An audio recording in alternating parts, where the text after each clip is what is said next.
All right. Hey, how's it, everybody? It is 5 p.m. West Coast time. Let's see. I'm thinking it is 3 p.m. Hawaii time, 8 p.m. on the East Coast, and 7 p.m. for our Central Time folk. I am Mad Statter. This is Chatter with Statter, and we have got folks coming on in right on. Rick letting us know we've got the 1080p source. Good, good, good. Thomas the Turtle. So good to see you this Sunday. Darlene, as usual, and Michael Anthony Smith, thank you for stopping in. Fan flippin' tastic. All right, you guys, it is our Sunday afternoon stream, 5 p.m. Hey there, E-Music, good to see you. Yes, New York into house. All right, since we are streaming Chatter with Statter and not at the cinema, we are coming at you from YouTube and from Twitch. It looks like everybody here so far is on Twitch, and I'm getting the what is the word I am looking for? I'm getting the comments coming through great. But if anybody is on YouTube that is watching, feel free to give us a hello, an aloha, or even just a K, letting us know that the YouTube comments are coming in, because like we now are doing, we are both YouTube and Twitch every Wednesday and Sunday. Okay, so while we're waiting for some YouTube folk, hopefully to show face, why don't we get the party started?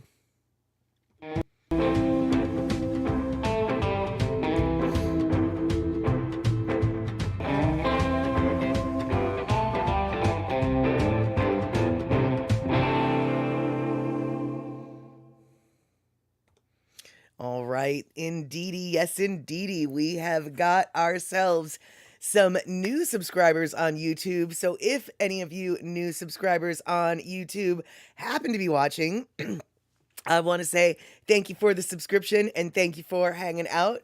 I hope you enjoy the stream, and it looks like Rick coming through on the YouTube with the K.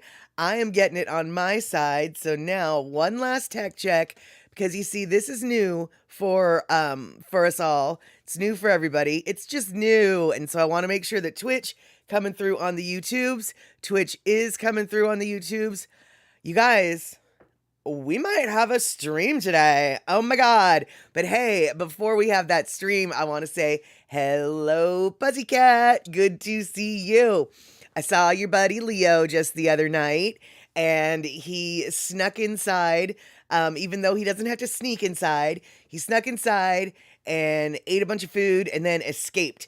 I don't know what his deal is, why he feels like he needs to escape these days.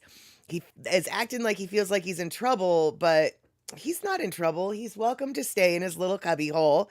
Hopefully he'll figure that out next time it gets super cold. All right, you guys. So let's see here.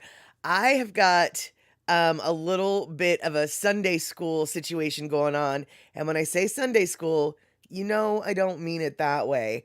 I mean, we've got a little bit of info about some buffalo. That's right, where the buffalo roam, or actually bison. We're going to learn more about bison and buffalo on the continental United States than you ever wanted to know. But I'm going to force that knowledge in you. However, before we do that, you know what we got to do. We have to talk about food just for a second, because that's what we always do. And if you were here on the last stream, you might have remembered that we were talking about Mandarin Chinese food versus Cantonese style Chinese food.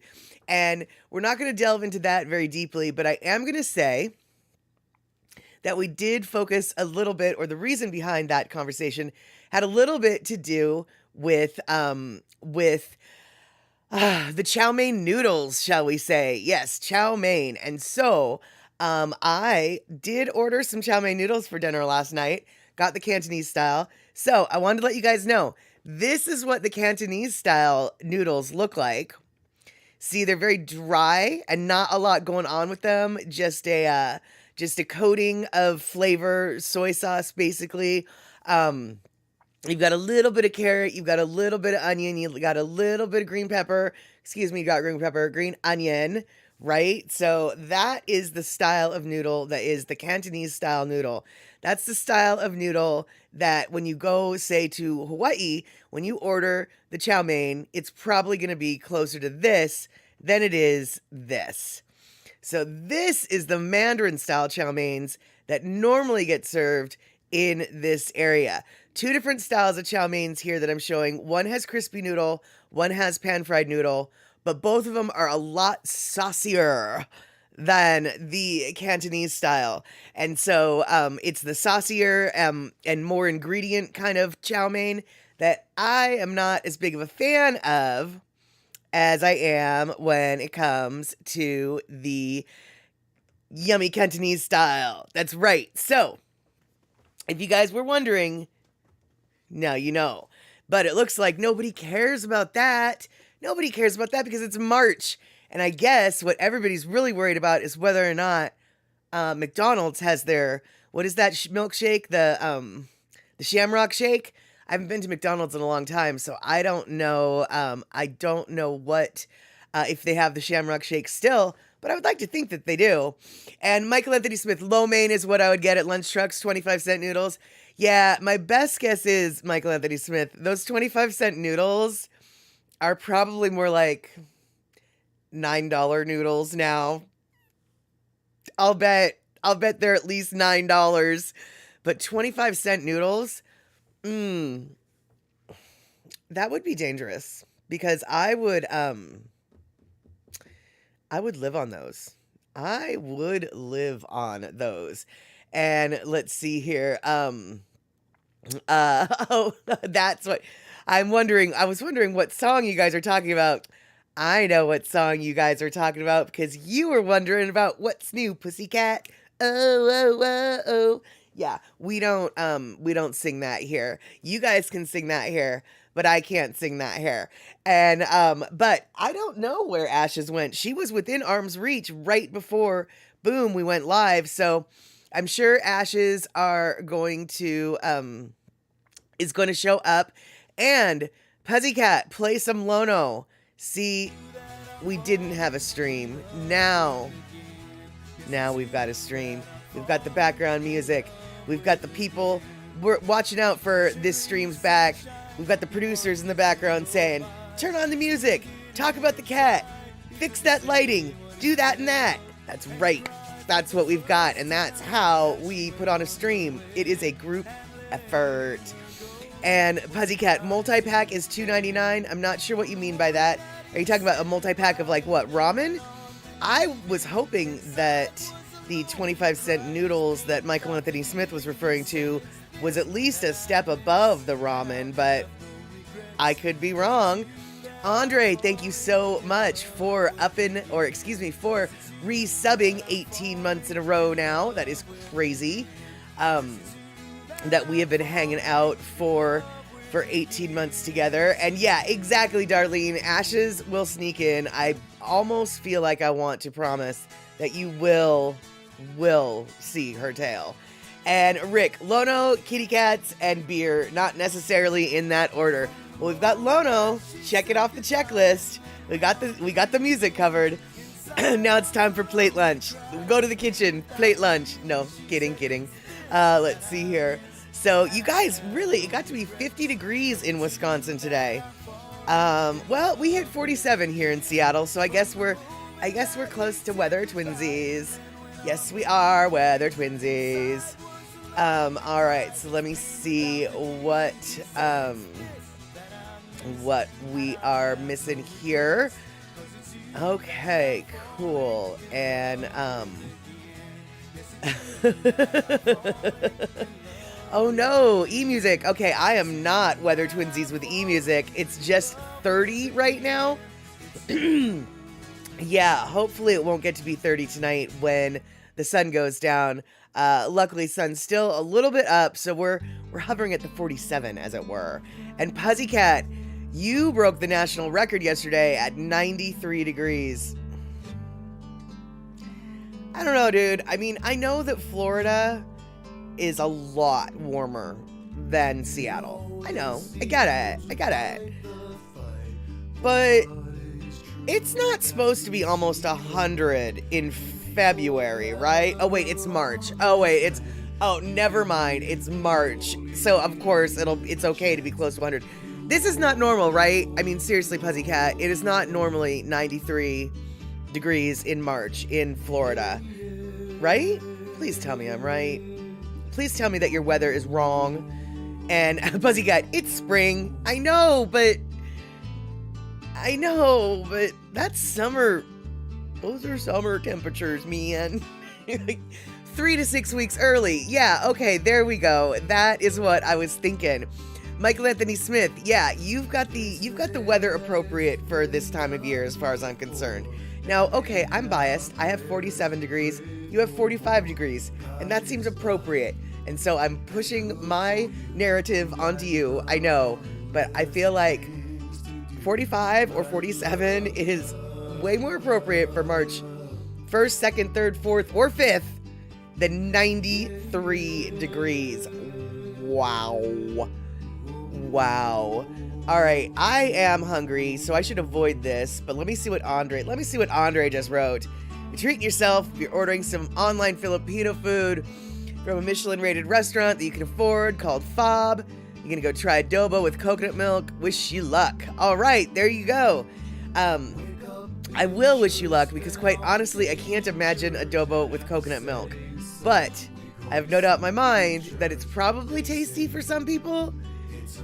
The coconut milk makes me a little nervous, but that's because I have an issue with coconut milk and meat. But that's my issue. And I seem to be the only person in the world with that issue. So, you know. Andre, it's 54 and feeling warm here in Oakland. Well, yeah, I guess in comparison to the way the chilly weather that you guys had been having, the weather events, so to speak, the weather events that California was suffering under. Although, actually, beauty must suffer because, you know, that weather event is going to be very helpful. Michael Anthony Smith, yes, I do eat meat. I eat almost every kind of meat with the exception of I don't eat raw meat, and I actually have a really difficult time eating octopus for strange moral reasons, which makes no sense because pigs are super smart too, and octopus are super smart. But for some reason, I feel like octopuses are off. Like I can't. They're too smart to eat. I don't know. It makes it. First off, if you eat octopus, and Michael Anthony Smith, I know that you do not. But anybody who does eat octopus, I don't look down my nose at you. I just have a mental block with it. That's all. So, and you would think, because it's very irrational, you would think, exactly, Thomas the Turtle, taco. Yeah, and now you would think, if I have a problem with the taco because of the intelligence, like, why wouldn't I have a problem with pig? Good question. Do I have an answer? No. I mean, other than the typical smart-ass answer with this, well, bacon tastes good. And so, but no, I don't. And I admit, it's hypocritical, it makes no sense. I admit, I'm a complicated person. I admit it. So, yes, Michael Anthony Smith, you love pigs, exactly. And Andre, exactly, Andre, it's the dumbest thing in the world, but octopus is kind of like eating an intelligent alien being. That is exactly it. And so I really feel weird about that. And Nadia Vet, veganism for the win. Dude, I really aside from the cheese part, I agree. It really is, veganism is really, like, I'm not looking down my nose at anybody who does that, who eats like that. Like I said, not trying to push my really weird ideas about food onto anybody. And Rick, did I try cooking them? No. However, my mom used to, when we lived on on the islands, on the beach, my mom used to have the fishermen come up to her house, and we would put their octopus in the washing machine and spin cycle it. And to soften and tenderize the taco. And for those of you who aren't familiar with the Japanese term for octopus, that is taco, and that's T-A-K-O. And taco is a very, very popular dish among Japanese folks, a lot of other Asian folks on the Hawaiian Islands. Lots and lots of people eat taco, and it's just not really where I'm at. But hey, Nadia, so happy to see you here today. And yes, El Nino is going to be heck this year and probably worse next. Hard to say, but I'll tell you what, it seems like we've switched between the El Nino and the La Niñas, and neither of them are good for their own reasons. So yeah, and the from what I've also read, the increasing temperatures of the ocean from Alaska down through Mexico is causing some serious problems with crabs as well. The crab the crab populations are dying off because the water's getting too warm for them to live. This is not a good thing. So, Michael Anthony Smith, all right, you go moi moi, and we will see you hopefully tomorrow on Andy's Daily Pigeon Live podcast. For those of you who are new here, watching on YouTube, don't necessarily know what the flying fork I'm talking about, our friend Andy Bumatai has a daily, well, actually that's not true, a Monday through Friday podcast on Twitch and YouTube at 5 p.m. West Coast time called the Daily Pigeon Podcast. And that is where we're hanging out when we're not here. And let's see here. And yeah, I know, isn't that weird, Nadia, that the La Nina was breaking heat records, even though it's supposed to be a cold part of the cycle. Right, exactly. Everything is all cattywampus these days. And Andre, Taco is always kind of a cute name for a seafood taco place. 100%, I agree. Although I will admit, I probably wouldn't eat there. Just because it's like, that's a sketchy name, right? Even though they probably would have fish tacos or shrimp tacos, and not just tacos, I'd still think, it's kind of a sketchy place. Sort of like there's a restaurant, a sandwich shop in my town, and I will not eat there because I don't like the name. And the name of the sandwich shop is Now Make Me a Sandwich. Now, when I hear that phrase, now make me a sandwich, there's one word that's missing out of that phrase that my brain pops in there. I'm not going to say it. I will admit I am it. It rhymes with witch, but it's not. And I just was kind of offended that someone actually named their sandwich shop Now Make Me a Sandwich. So I don't care how good those sandwiches are. I'm not going to go eat at the place called Now Make Me a Sandwich. Once again, you don't have to live by my rules. I probably shouldn't have to live by my rules. But, exactly, Andre, make me a sandwich seems a little bit, yeah. It's got that little implication, right? And so it's like, man, I know where you're going with that. I know you didn't cross the line, but I still know where you're going with that, and I just don't appreciate it. Now, I will admit I have used that phrase once on a friend of mine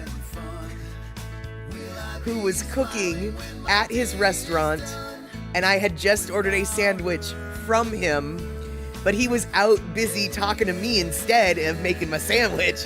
And eventually I was like, hey man, go make me a sandwich. And yes, I did use that word.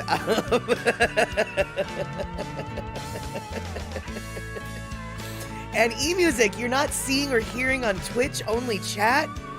I don't know what is going on with that, but maybe try on the YouTube side, because, hold on, let me double check. Because last I checked on the YouTube side, we were good. But, yeah, it looks like on the YouTube side, we're actually, I'm afraid to say this, you guys, I'm afraid to say this, but I'm gonna say it. It looks like, aside from the music fiasco, it looks like today, most of the tech is working the way it's supposed to. I really don't know why I just said that out loud. And, let's see, Pussycat, you have a sandwich shop called Mr. Witch. It's awesome. Okay, that's cool. I like that one. And, let's see here. Andre, haha. Yeah, I'll make you a sandwich and you call me a name, haha. You're going to get a surprise in that sandwich. Fair enough, fair enough. Luckily, luckily though, my friend laughed hysterically and gave me a very good sandwich. And so, I know, Andre, shut my mouth. Exactly, I'm gonna jinx it. I know. And, okay, you guys, Ashes has entered the building. So if we have a change in lighting, or if a very strange message gets posted via text, via chat, that's my kitty paws for ya. And so, let's see here. So, okay, good, Darlene. Okay, cool. Your tech is working fine. Excuse me. And eMusic, okay, you jumped back off and came back on. Yeah, you know, sometimes all you have to do is start it and stop it again. You turn it on, turn it off. No, wait, turn it off and then turn it back on again. And, let's see here. Oh, see, the lighting just changed thanks to Kitty Paws. All right, well, let's see what else happens. And Andre, you always thought it was dumb to abuse the person who makes your food. Not a smart person who does that. Absolutely. Yeah, why? Yeah, absolutely. Exactly. And Pussycat, did I like the Photo Luke interview? Oh, absolutely. That Andy did last week. I've been loving all of the interviews. The interview with Photo Luke, the interview with Miles, the interview with Keone, the interview with... Shut up, you guys. The interview with Lono. Don't tell him I couldn't remember his name. Shut up. Yes. Yeah, no, that was... all of those interviews are doing so great. I am super excited to know that he's got... I think Andy said that they've got 15 in the can now, and they're going to start tomorrow doing the show. So now what I'm a little unsure of is whether or not they're going to start from the beginning, or if they're just going to have those 15 in storage just in case Andy's sick one day.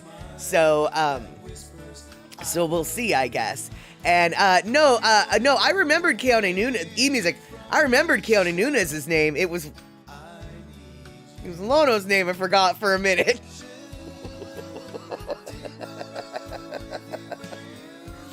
And that, my friends, super embarrassing, because if you've ever hung out on this stream, you know that all the music here is graciously provided by Lono Music. And if it's not provided by Lono Music, it's provided by Lono's band Eevee Music.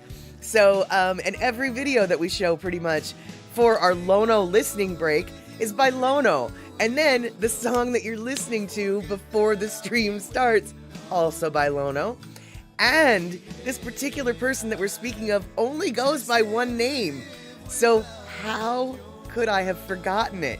Rick, no, not too much Pakalolo, because I haven't even touched any Pakalolo today. Maybe not enough Pakalolo. That is right. All right. And Pussycat, yes, of course, Photo Luke seemed nervous. If you're a regular person like Miles, like me, like Photo Luke, like Lono, you get nervous before talking to Andy Bumatai. Andy Bumatai is the real deal. Like, he's full-on professional television man, and I'm just like, you know, not that. And Miles is like, not that. And Photo Luke is like, not that. You know, I mean, people like Keone Nunez, who's been interviewed by PBS and have had PBS specials on him and have been on various and assorted television shows because of his tattoo knowledge and background. You know, he's a little bit more, I would say, media savvy. But, you know, exactly. And Darlene, especially now that it's going to TV, right, you know, you do in the back of your head, he, you know, I mean, I obviously cannot speak for Photo Luke, And the interview that Andy did with me wasn't going on TV.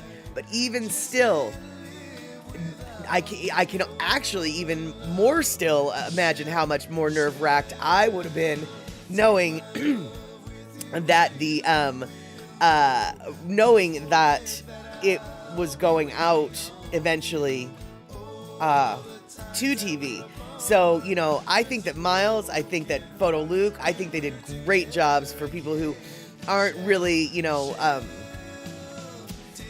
well, you know, famous like Keone and, well, you know, well, I guess, and even Lono to a degree. And is Andy here on the, yes, okay, Andy is here. So we're sitting here talking about Andy Bumatai, and he's sitting here just watching and laughing. So, of course, yes, this is precisely the time when I think we need to start throwing down the ha-has. And Andre, thank you so much for throwing down the gift sub to Steven RX.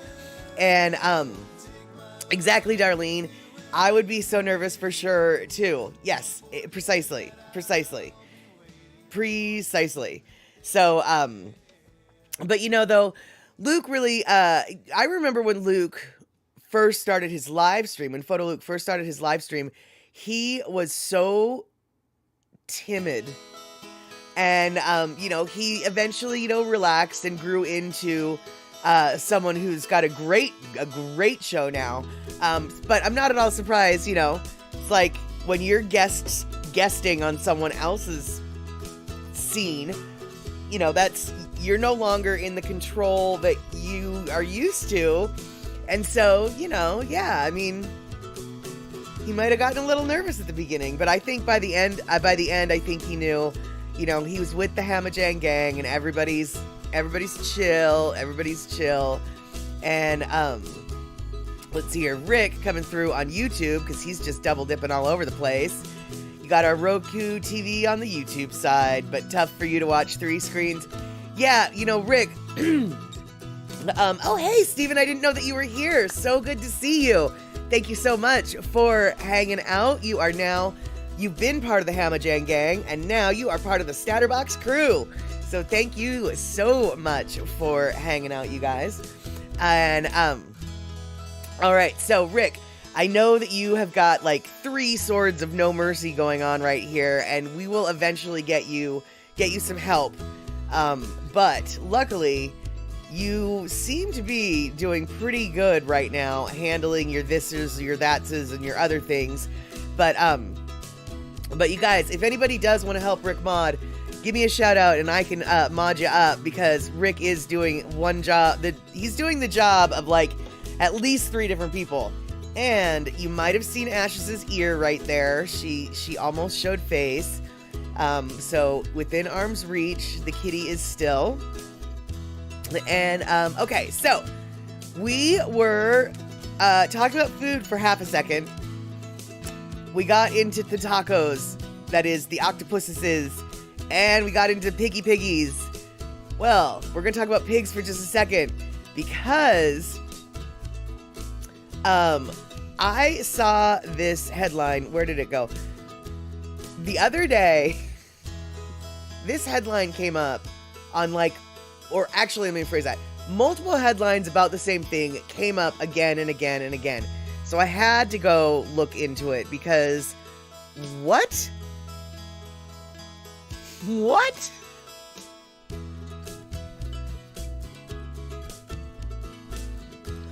Highly intelligent super pigs are invading the US after running wild in Canada.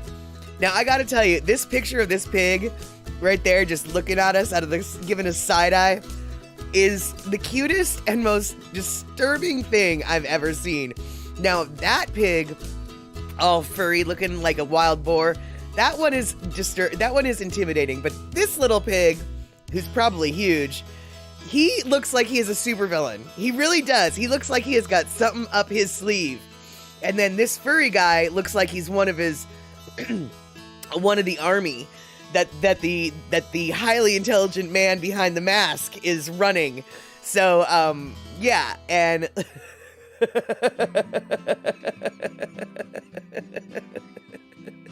so as it turns out, in case you guys hadn't delved down that little rabbit hole, it turns out apparently back like a decade ago, some ranchers, I'm not sure what they're called when they do pigs, they decided to crossbreed domesticated pigs with wild boars in order to get a bigger, more meat, basically, in order to get more meat. Well, that sort of worked. The only problem was domesticated pigs and wild pigs are both really smart. Really smart. And so basically they just created this really super smart pig that was also super big and strong.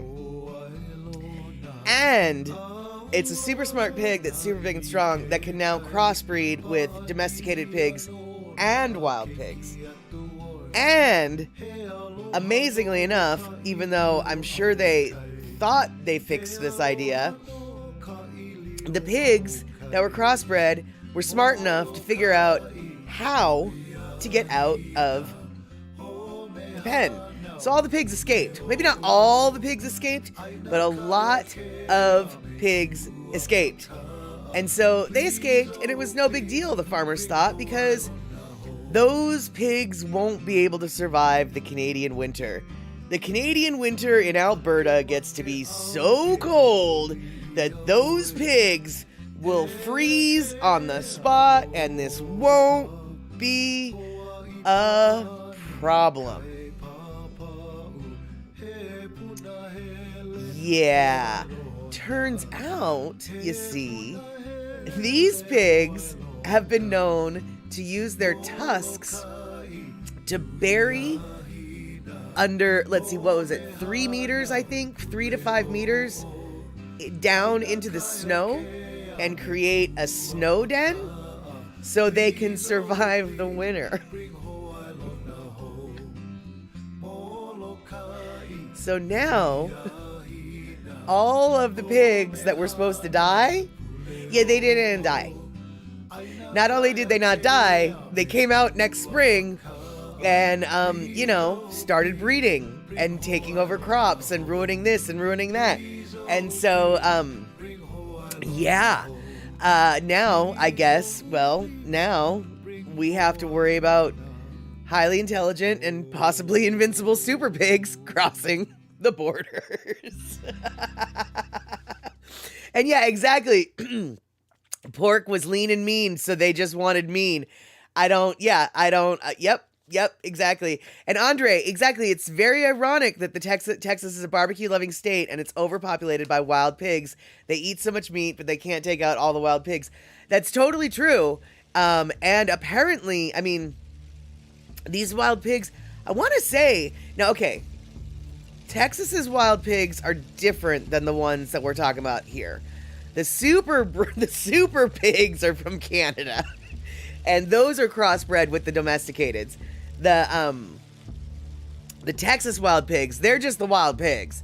And so, and even Texas without the super pig is having troubles. In fact, I want to say like 30 states or something crazy like that have out of control wild boar populations. And don't quote me on the 30 state thing, but it's more than 10 states, I'll tell you that. It's a significant number of states. I mean, I want to say that it's higher than 25. Like more than half of the states have a wild pig problem.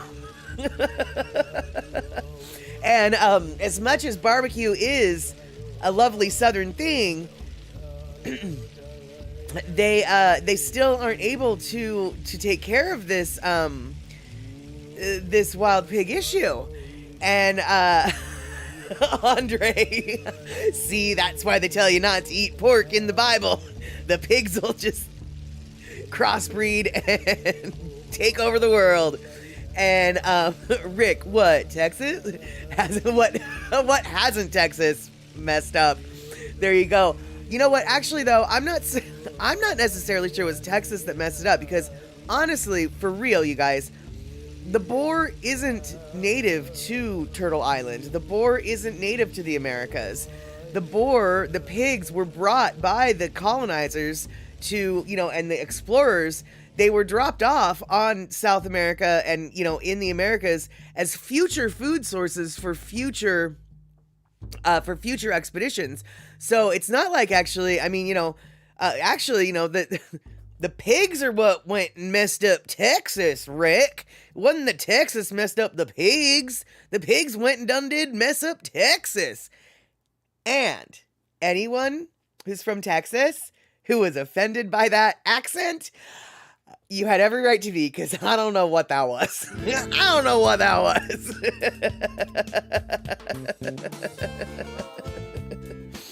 And let's see here.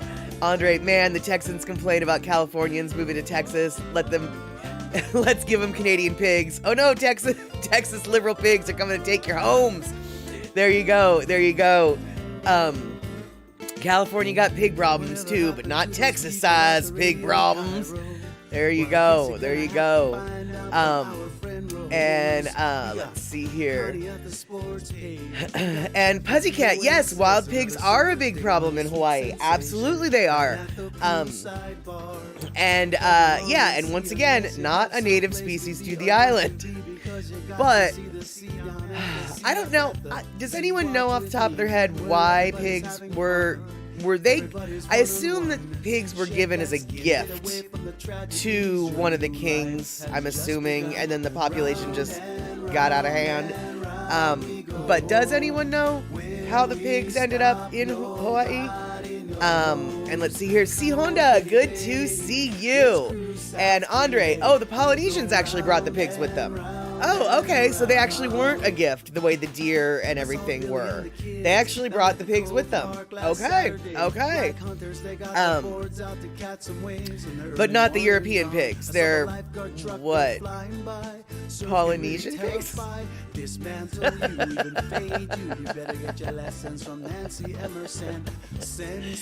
See, Honda, well, yeah, now the pigs are needed for the luau, and the lau lau, actually. Isn't there a little bit of pork in lau lau? And, but I can't remember if there's pork in lau lau. I feel like there's pork in lau lau. And for those of you who might not know, lau lau is a Hawaiian dish. I believe it's wrapped in taro leaves. Perhaps it's wrapped in banana leaves, but I think it's taro. And it's got some rice, it's got some fish, it's got some pork, and it's all steamed up. That's what lau lau is. People love it. And Darlene, exactly. I really enjoy the pork as well, which is why, it's kind of weird. Okay, E-Music. All right, there is shredded pork in lau lau. I'm not making things up. Okay. Hey, Kenny from the Cove. So good to see you. We are talking right now about the wild super pigs that are going to invade the USA from Canada. And then we're also talking about how every state just about has a wild pig problem. And we're wondering, in a state like Texas that loves its barbecue, how the wild pigs could get to be such a problem. But now we've got all sorts of people. See, Honda, yeah, hardly any fish in lau lau anymore. Yeah, that's kind of what I heard. And so let's see here. Rick coming in the old days, sailors would leave pigs on islands on their route so they could come back later to get their pork chops. Right, exactly. Explorers were left it as a future food source. Right, totally. And Andre then saying, domestic pigs were first transported to Polynesia through a series of long-distance voyages, ultimately linked to the Neolithic expansion of the Austronesian-speaking people out of Asia. The descendants of the founding pigs belong to a rare mitochondrial DNA group referred to as the Pacific clade that may have originated in peninsular or island Southwest Asia. We report the first whole genome mitochondrial DNA from domestic pigs from any... Oh, okay, this is just a part of the report that we're not going to read. Got it. Interesting. And Kenny, there's a bounty on feral hogs in Texas. So, Kenny, if you can, how do you, like, okay, 2 questions, I guess, when it comes to the bounty for the pigs. A, if you catch the pig, can you eat it? Is the meat, well, A, are you legal allowed to eat it? And also, is the meat good to eat? And then B, how do you collect the bounty? Like, do you have to, like, turn in the tail? Or, you know, to prove that you killed it? Or, like, you have to turn in the head? Or, like, how does the bounty work? And that's right, C. Honda. No, carry your pigs over to Polly. That is right. Actually, you can take them one direction, just not the other. But it's better just to not bother either way. And let's see here. Darlene is saying you have them down there too, Kenny. Yeah, for only 2 years. There were even some pigs found up north by us, but with hunting up there, they got taken out along with deer hunting. Nice. Okay. Let's see here. Andre, you can hunt hogs with an AR-15 and a suppressor in Texas. No limit. That doesn't surprise me at all. And even though I'm not necessarily one who's like, yeah, let's go hunting with an AR-15, my best guess is you might need an AR-15 to take down a boar. So I'm kind of okay with them using an AR-15 for that kind of hunting. I realize that, you know, for the most part, if you want to actually eat what you hunted, you're generally going to want to go for something a little less semi-automatic. But you know, when it comes to something like a boar, yeah, I would think that you might need something super super heavy duty.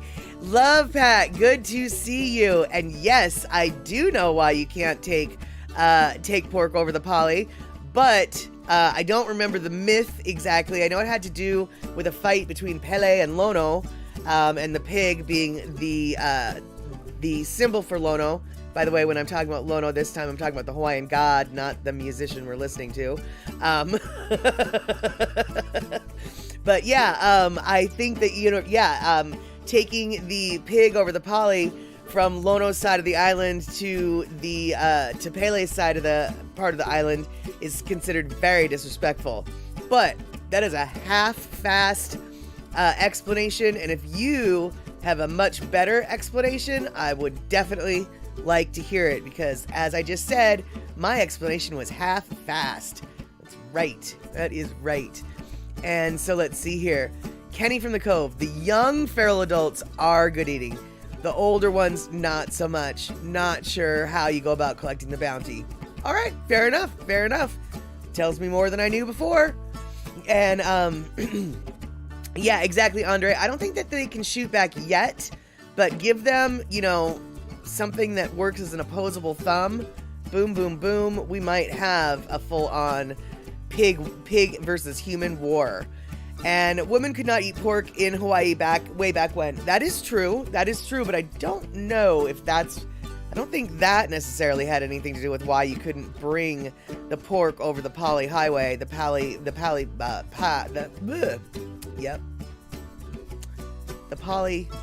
Road.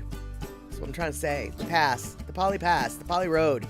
And for those of you who are not familiar, the Polly is an old road that goes over, sort of over the mountains, connecting the southern part of the island to the eastern part of the island.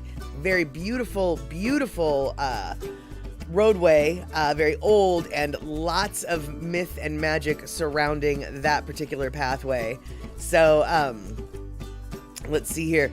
Oh no! Canadian smart pigs now playing hockey in the NHL. Yep, they'll be, what are those called? There'll be the boosters. No, what are the ones that the fighters? What do they call them? That they're the fighters. And let's see here. E-music. Yeah, see, exactly. Your father was in a car going over the Polly with pig in their car, and mysteriously their car stopped until they put the pork outside. There you go. Yeah, I mean, you not only shouldn't you can't take pork over the poly.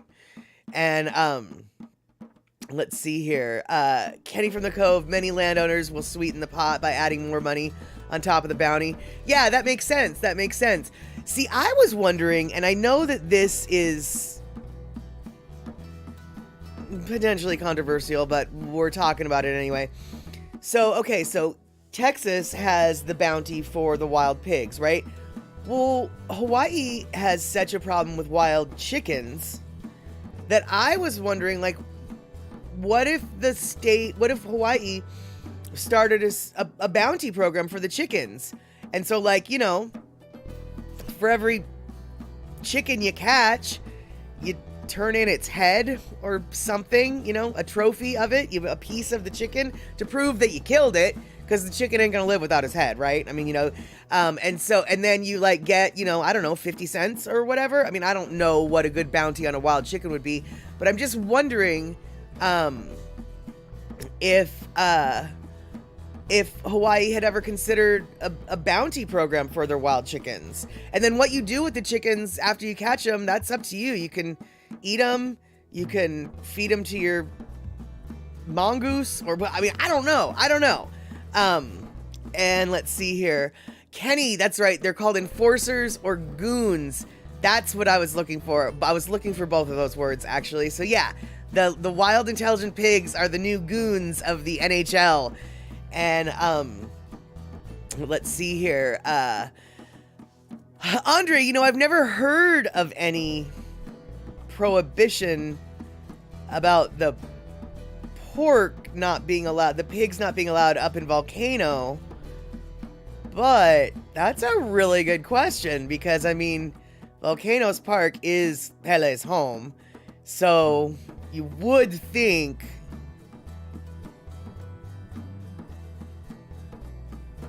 all right, so e-music's coming in. As far as I know, we didn't have trouble with pork up Volcano. Okay. I can see why you'd ask, because it kind of makes sense. And Puzzycat, aren't the Hawaiian chickens good to eat? I don't know.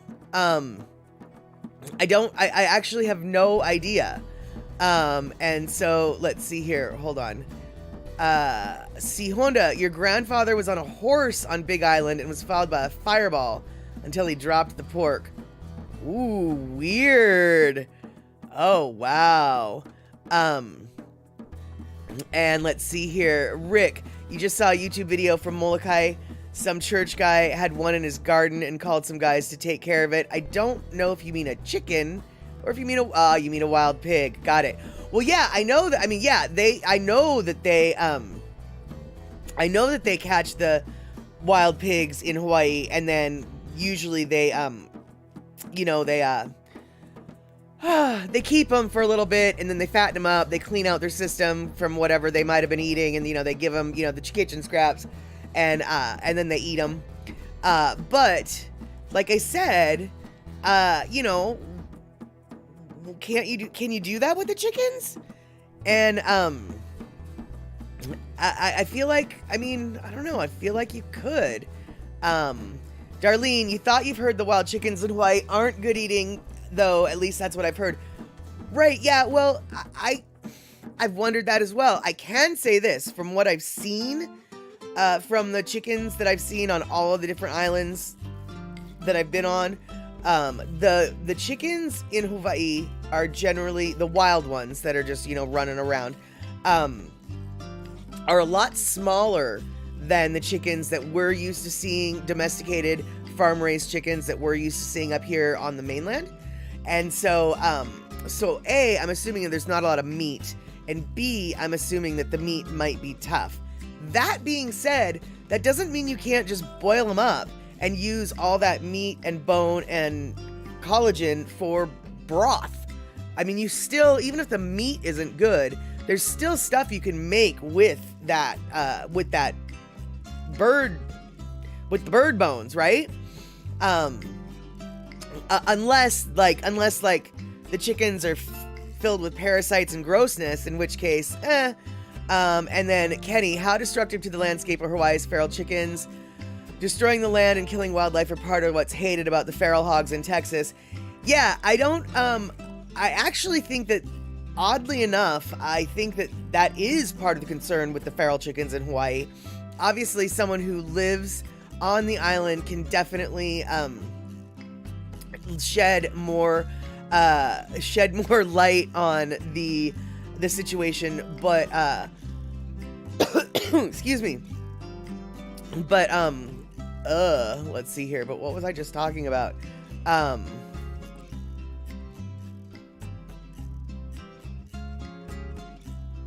Yeah, but that's it. Oh, sorry, lost track there. But yeah, but I don't know that, you know, are the chickens nasty? I'm not sure. But yes, the chickens are wreaking havoc to the to a lot of the native fauna, you know, flora, not fauna. They are messing up the landscape that way. Not to mention also they're a health hazard. Their droppings are everywhere that they are, and it's a health hazard. So obviously it's not as big of an issue as, say, the wild hogs, but it is a whole lot of little issues that add up, from what I understand. And Pussycat, that's so cute. I love that you're bringing back, do that thing called velveting. Right, exactly. We have a way to deal with tough meat, right?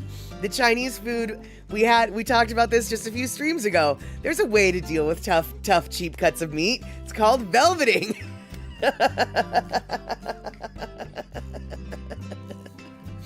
And Andre, chickens have been on Kauai in the highlands for so many years. They went other places after the big hurricane. And E-Music, here we go. Yes, the chickens and feral pigs are bad for Hawaii by killing or eating ground birds, nene, and needed insects, bugs, etc. to the natural environment. Exactly. Yeah, so it's like, it's a little, you know, it's a whole bunch of little chickens that are eating a whole bunch of little things that the other birds could be eating, that it's a problem. They're just competing for limited resources. They shouldn't be there to begin with. And so it does make me wonder, you know, if Texas can have bounties for the pigs, well, has Hawaii considered a bounty on the chickens? You know, I don't know. I don't know. And Kenny from the Cove, here we go. A feral pig, when it makes its own hog wallow, can kill almost 100 square feet of native natural plants and grasses. Precisely. Now, that is an example of a wallow that is destructive. On the other hand, we have got creatures that are super huge.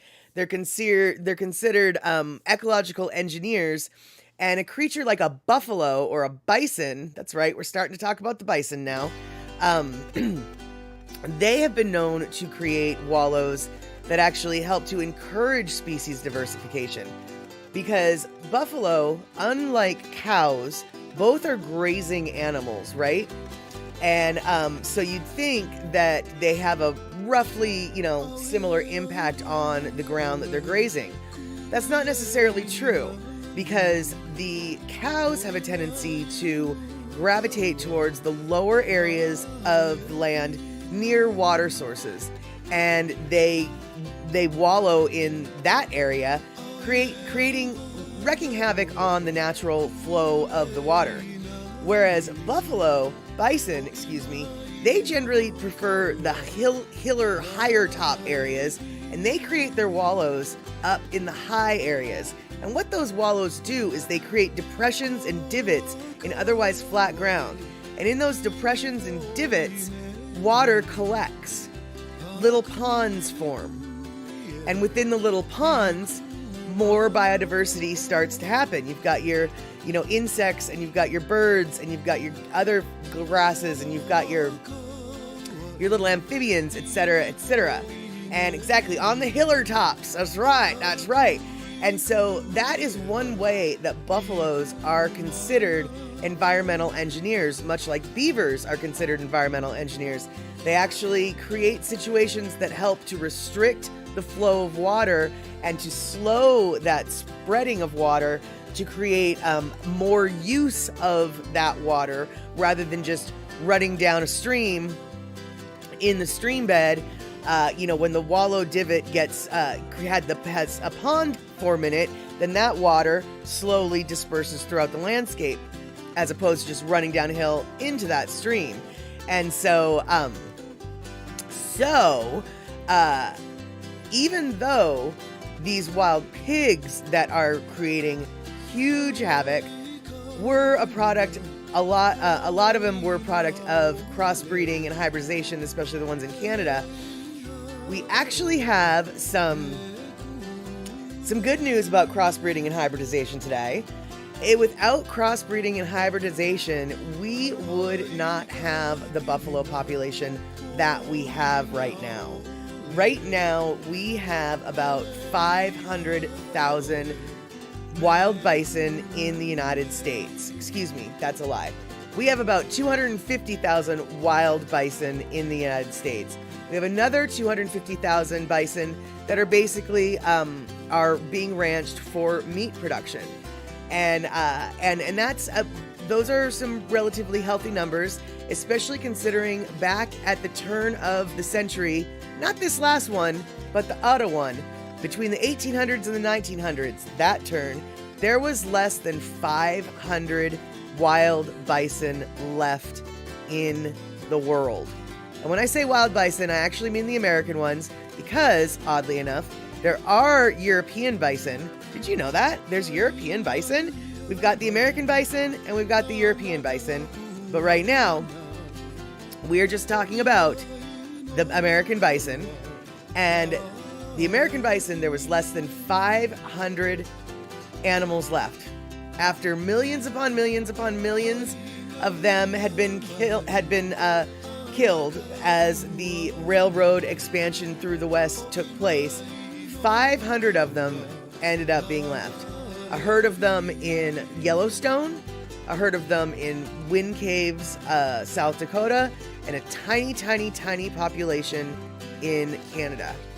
But because of efforts of some ranchers, let's see here. Andre, really, the only place the European bison survived was in a royal hunting lodge in Poland? Okay, there you go. But the only reason why we have got the 500,000 that we started with 500.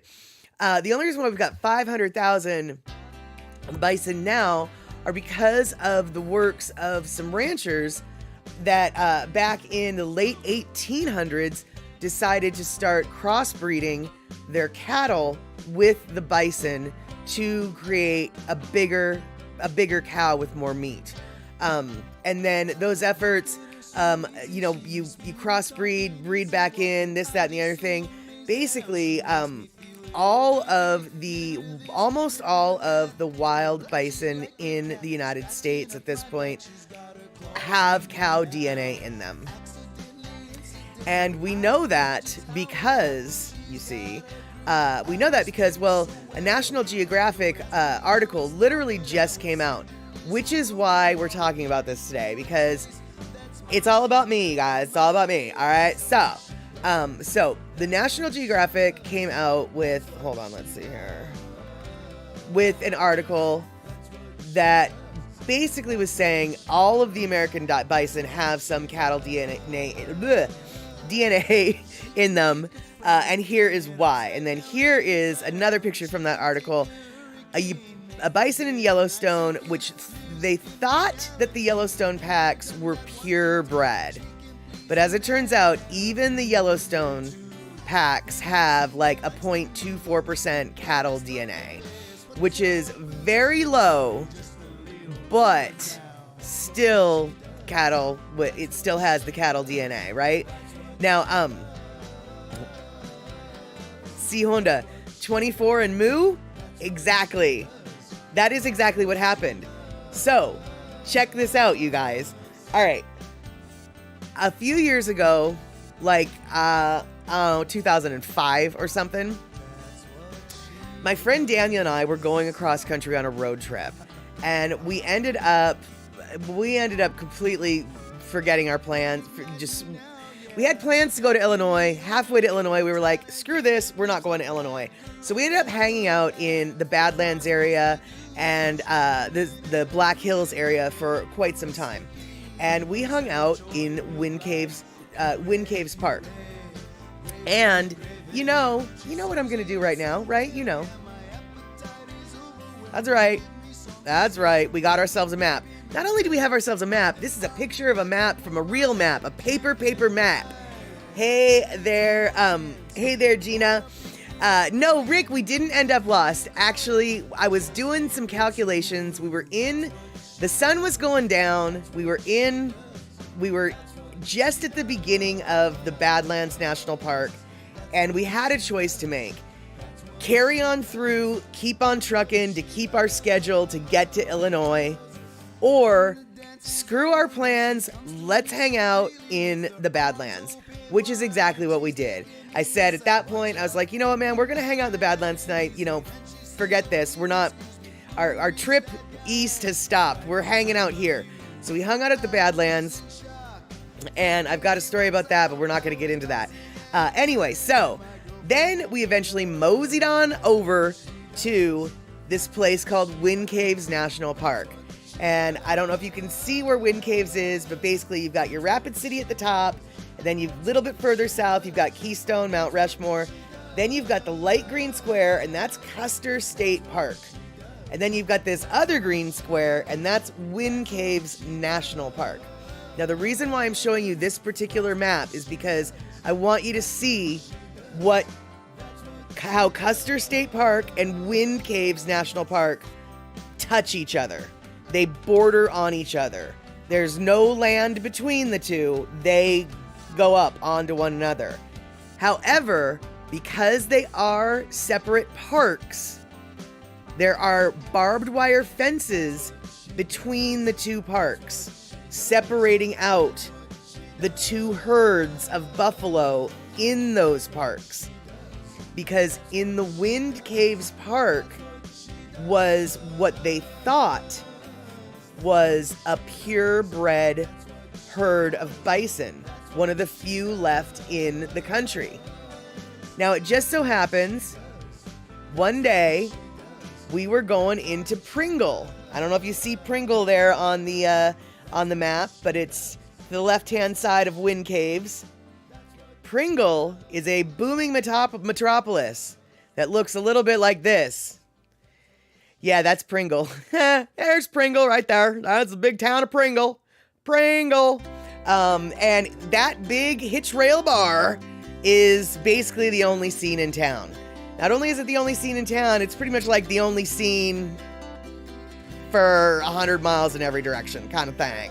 So, we go pull up to there to go have a drink. Now, my friend Daniel is actually, he's a gay man. You wouldn't know it, but he is a gay man. We pull into Pringle up to this bar, and he takes one look at that place, and he looks at me, and he's just like, I ain't going in there, man. I'm kind of afraid to go in there.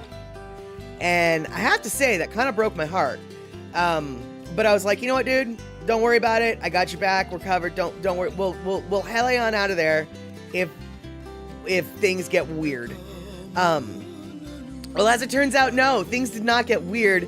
Things got awesome. So we go in to drink some beers, and as it turns out,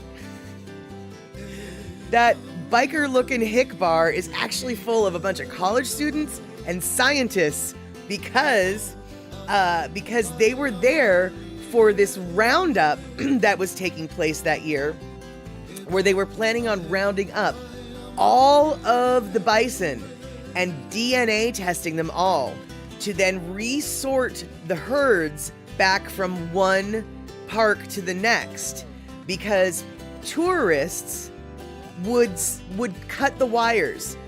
Because like I said, do you see, this is going back here. So you see how the two states, Custer State Park and Wind Caves National Park, how they butt up against one another? All right, so there's barbed wire between the two. Well, tourists would go out and about in the field, and they would see the barbed wire there, and they would see a calf on one side of the barbed wire, and they would see a grown-up on the other side of the barbed wire. And they would assume that that's the mama and that's the baby, and this barbed wire is in between the two of them. And so they would snip the barbed wire. So then suddenly there's a thoroughfare between the two parks, and the herds were mixing.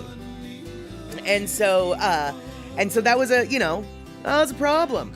So anyway, they ended up doing this massive bison DNA collection, and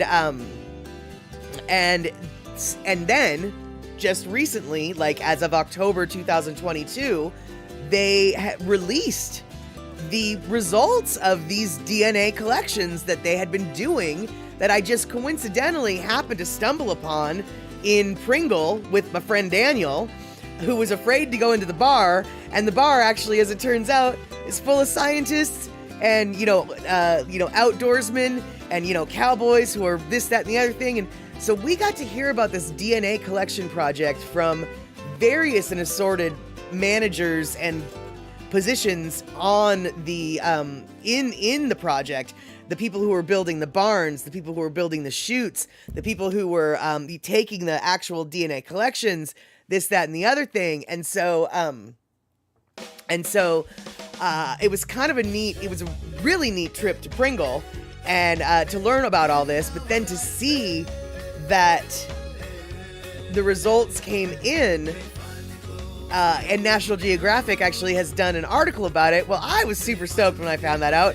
I wanted to share it with all y'all. And so, a couple more little bison things here, because that's just how it is. And so, but before we do a couple more bison things, I want to say, Gina, I'm really glad that you're here today.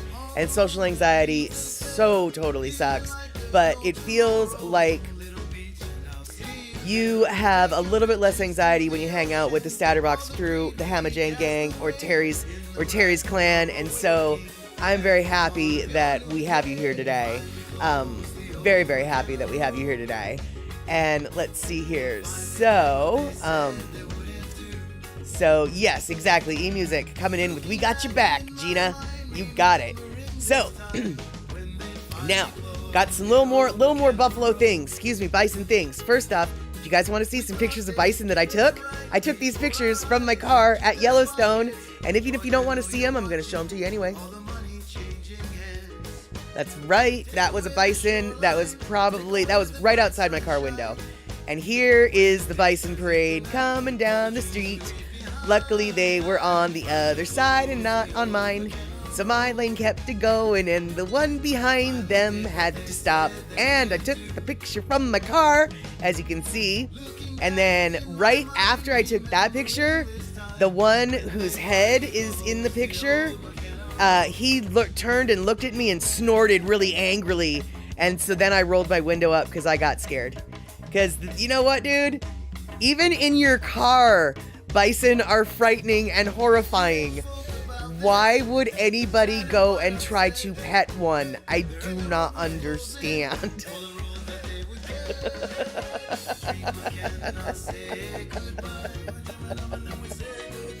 And eMusic, why did the bison cross the road? To have his photo taken. Exactly. So, I have to say though, you guys, now, obviously I can't speak for everybody and everybody's experience in Yellowstone, but I've been through Yellowstone, I don't even know how many times. And I can tell you, every single time I've been through Yellowstone, I get caught in a bison traffic jam. And so I feel as though you're almost guaranteed, there's two things you can be promised in Yellowstone.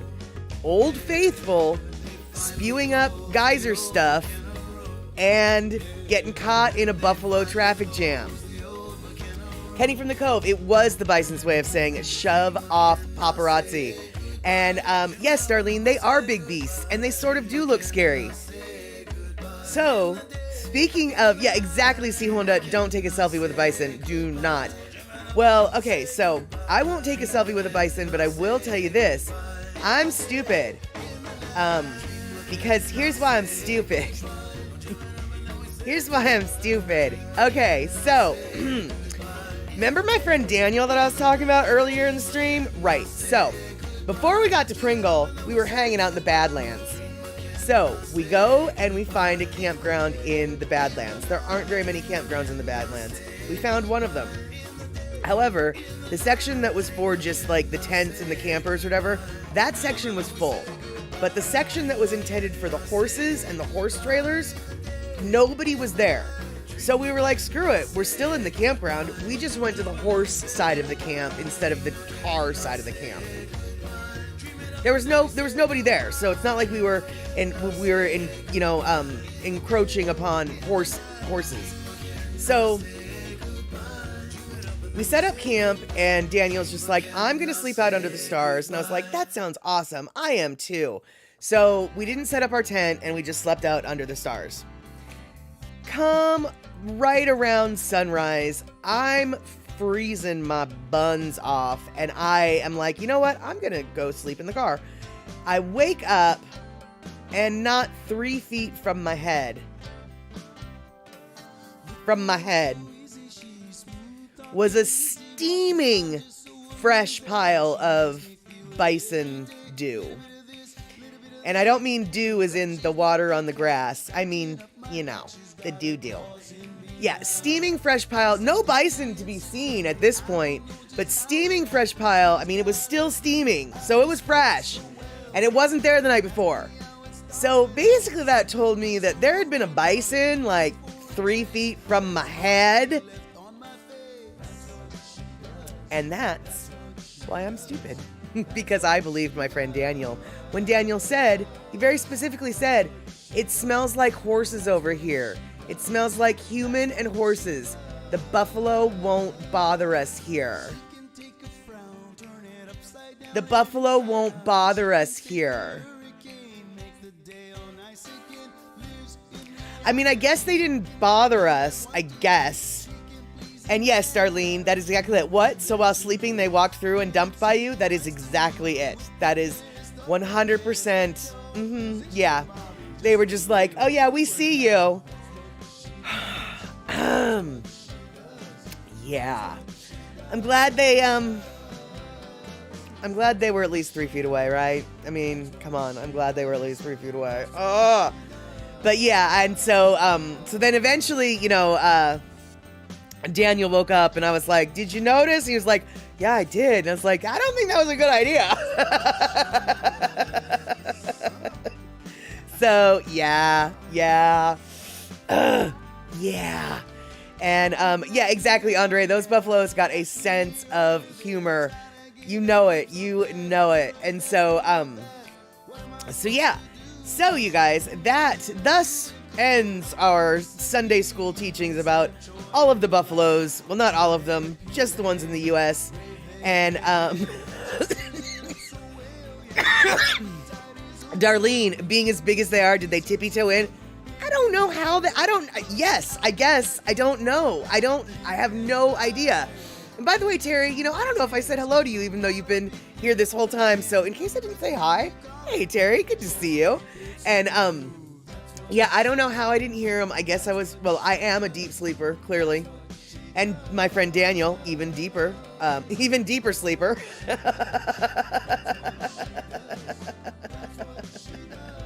And Pussycat, the pelicans are more accurate here. They have precision drop from the sky to the beach. My dad had that happen once with a seagull. We were on the beach, and it was just one of the grossest things I've seen, and I'm not going to talk about it. So,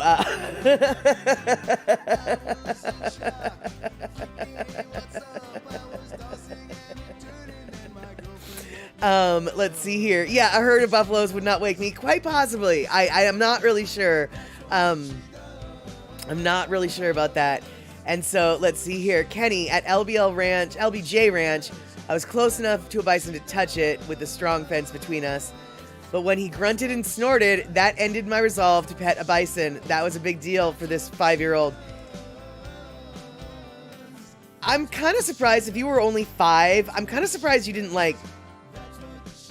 wet yourself, because as an adult, when I was in my car and the bison looked at me and snorted and gave me that side eye like, yeah, think about it, lady. Yeah, clutching my pearls. Oh my goodness. No, no. Did I mention no? Yeah. I'm not at all surprised, Kenny, that you were just like, I'm gonna change my mind. I'm not gonna touch it. And,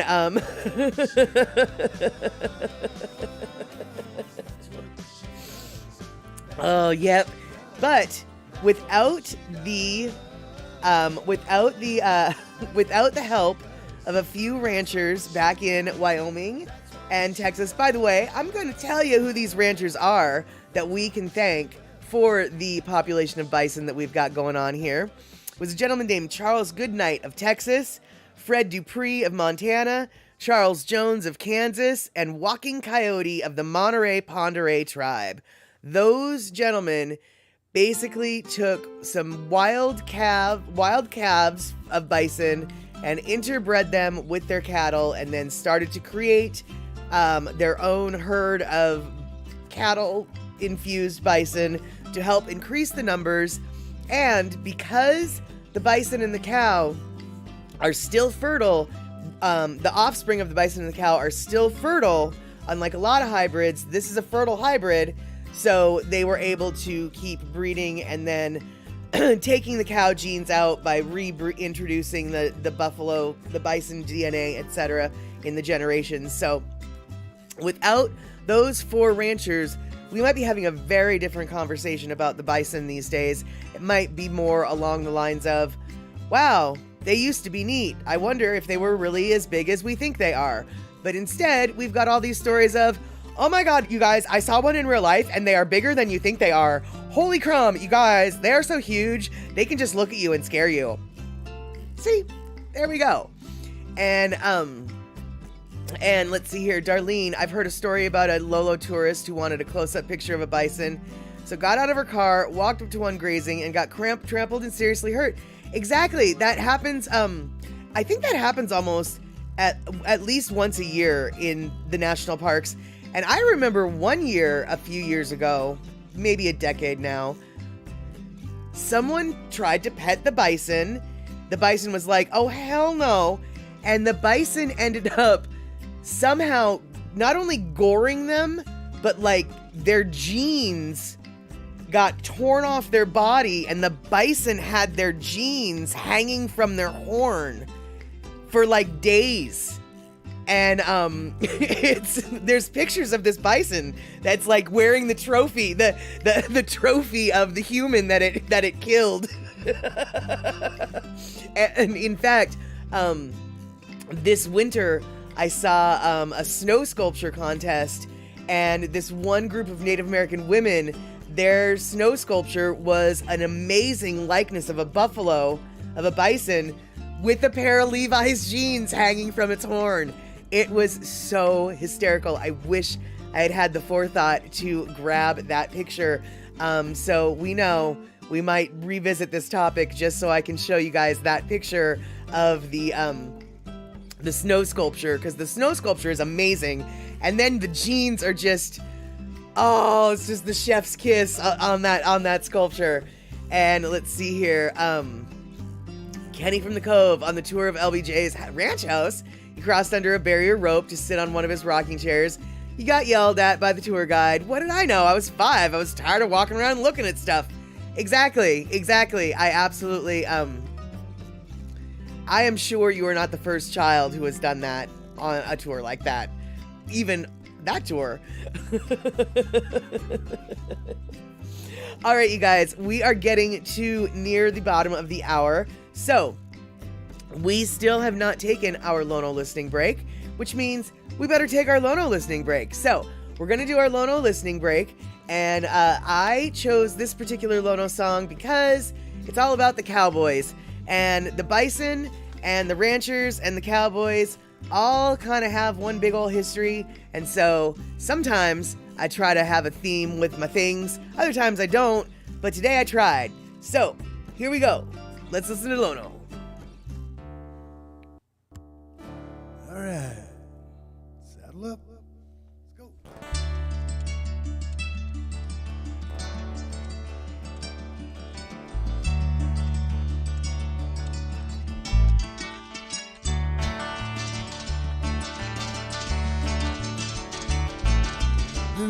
is a man named Jimmy Use a shell. Imua Molokai, Imua Molokai, Paniolo. E ana paakane Molokai Ranch. Imua Molokai, Imua Molokai, Paniolo. Me Molokai nui ahina. There is a man named Cowboy Chuka. Imua Molokai, Imua Molokai, Paniolo. E hana paakane I a kaula ili. Imua Molokai, Imua Molokai, Paniolo. Me Molokai nui ahina. These, just a few, Molokai. Paniolo!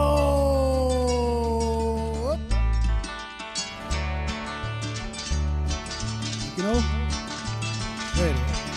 there is a man named Imonaki. Imua Molokai, Imua Molokai, Paniolo. E ana paakane Uohoku Ranch. Imua Molokai, Imua Molokai, Paniolo. Me Molokai nui ahina. There is a man named Gotiwa. Imua Molokai, Imua Molokai, Paniolo.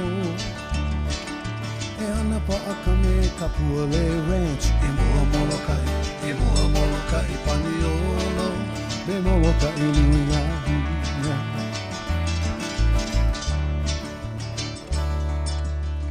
Two more. Molokai. Paniolo!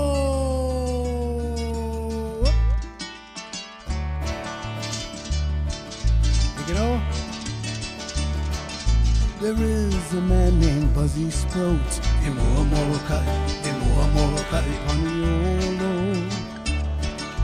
E hana paakane Molokai mule ride. Imua Molokai, Imua Molokai, Paniolo. Me Molokai nui ahina. There is a man named Damien Place. Imua Molokai, Imua Molokai, Paniolo. Kila kila na Paniolo a o Molokai. Imua Molokai, Imua Molokai, Paniolo. Me Molokai nui ahina. These, just a few, Molokai. Paniolo! You know, seria. Vai Bukako!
All right, there we have it. That was our Lono listening break. Yes, indeedy.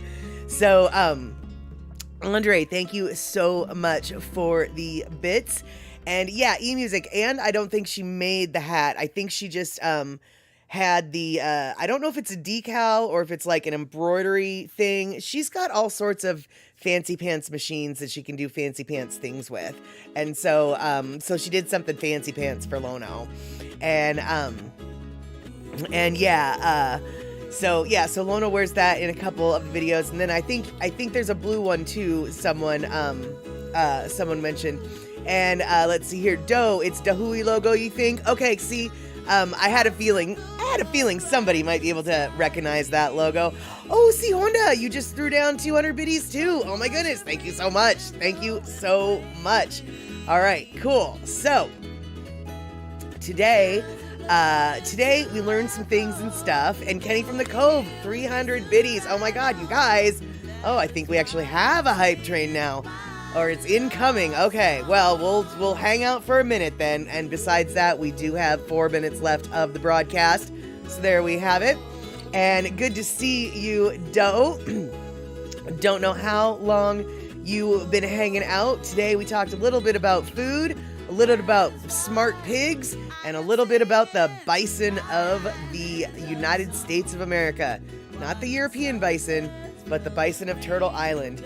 Turtle Island, by the way, for those of you who aren't familiar with the term, is the term for North America that our indigenous populations have used for this chunk of land for thousands upon thousands of years.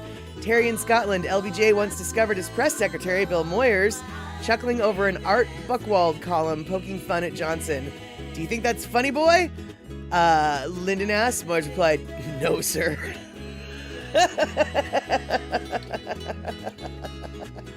Suppose if you want to keep your job, that's exactly the answer you've got to give. That is right.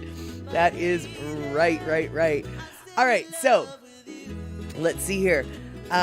We need to figure out what we're going to do for Statterbox at the cinema on Saturday.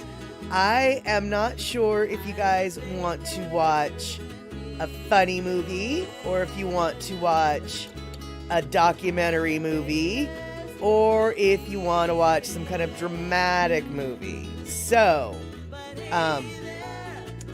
keep that question in mind. We will discuss it on Wednesday. Zombie Samurai, am I a mom? No, but thank you so much for hanging out and coming in, Zombie Samurai. You are now part of the Statterbox crew because you came in to say, hey, derp, derp, derp, derp, whatever it is you came to say. Well, actually, I know what you came to say because I answered it. And I am Mad Statter, and you are part of the Statterbox crew. And Kenny from the Cove, I still do have Dr. Strangelove. That has been in queue for quite some time. And so, eMusic, I will check my mail on Monday because it hasn't come in yet. So it sounds like on Wednesday we might have a whole bunch of options that are on the table, depending upon what eMusic has sent. And then, of course, Dr. Strangelove also on the table. So, so come Wednesday, I will see what we have in the coffers, and we can make that decision then. So, no worry. And, okay, Kenny, we'll pull the trigger. It's a dark comedy.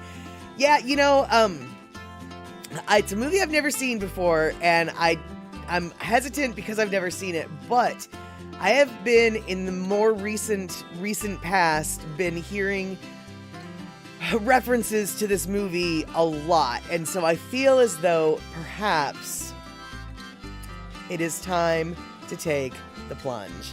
All right, eMusic, that's right. You do have a class on Wednesday, so I guess you'll just have to come in on Saturday for Statterbox at the cinema, trying to figure out just what it is that we'll be doing.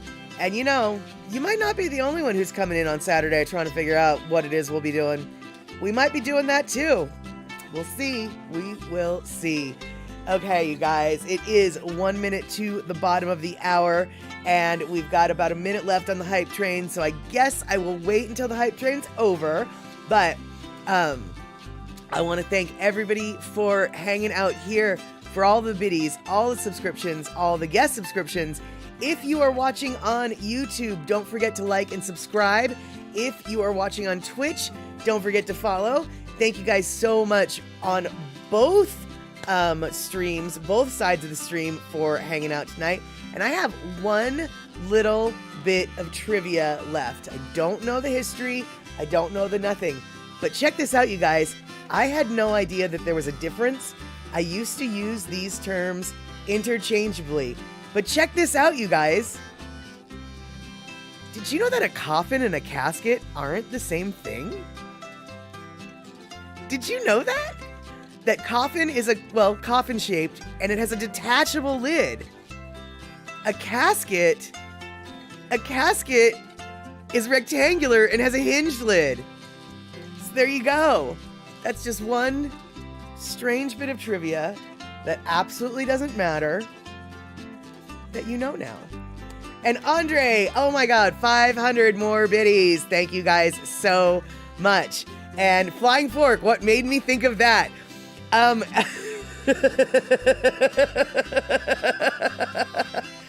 know, Rick, right? Like, that was a total shift of gears, right? Did you get some whiplash? Whoa, what? That particular bit of trivia came on my Facebook feed a couple days ago. And so I grabbed that little graphic, and I figured I didn't have much to say about it. But I did want to share it. And so it was like, well, we've got a minute and a half or so left of the stream. Might as well just talk about something very random and throw that little bit out there. So yeah, so now you know. Coffin is shaped, has a detachable lid. A casket has the hinge. And yeah. And Doe, your neighbor job is that, yeah, so your neighbor actually might know, you can, if you go talk to your neighbor and you go throw out that little bit of knowledge, he might just be like, oh, I see you know the industry. Yes.